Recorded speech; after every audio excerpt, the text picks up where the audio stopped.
नमस्कार मित्रांनो, स्वागत आहे तुमचं अमोक चॅनलवर. आजचा दिवस खास आहे. बहीण भावाच्या नात्याचा, भाऊबीज आणि यमद्वितीयाच्या शुभ सणासह. पहा आजचा पंचांग आणि सर्व शुभ मुहूर्त. आजची तिथी आहे द्वितीया, शुक्ल पक्ष रात्री 8:16 पासून पुढच्या दिवशी 10:46 पर्यंत. चंद्र विशाखा नक्षत्रात आहे, सकाळी 1:51 पासून पुढच्या दिवशी सकाळी 4:51 पर्यंत. ही माहिती तुम्हाला दिवसाचे योग आणि काळ समजून घेण्यासाठी मदत करेल.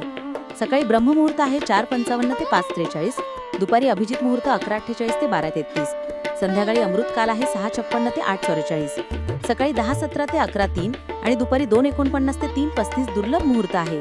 विशेष कार्यासाठी उत्तम वेळ. आजचा राहुकाल आहे दुपारी 1:36 ते 3:01. यावेळेत नवीन काम सुरू करणे टाळा. सूर्योदय सकाळी 6:30 आणि सूर्यास्त संध्याकाळी 5:39. आज आहे भाऊबीज. बहीण भावाच्या तोंडाला तिलक करत त्याच्या दीर्घायुष्याची प्रार्थना करतात. याच दिवशी साजरा होतो यमद्वितीया, यमराज आणि यमुनाजींची भेटीचा दिवस. आजचा दिवस इतिहासातही खास आहे. राणी झाशी रेजिमेंटची स्थापना नेताजी सुभाषचंद्र बोस यांनी सिंगापूरमध्ये केली, ज्यामुळे महिलांना भारतीय राष्ट्रीय सेनेत सहभागी होण्याची संधी मिळाली. आजचा दिवस शुभ आणि मंगलमय जाऊ. पुढच्या दिवशी पुन्हा भेटूया अमोक चॅनल सोबत.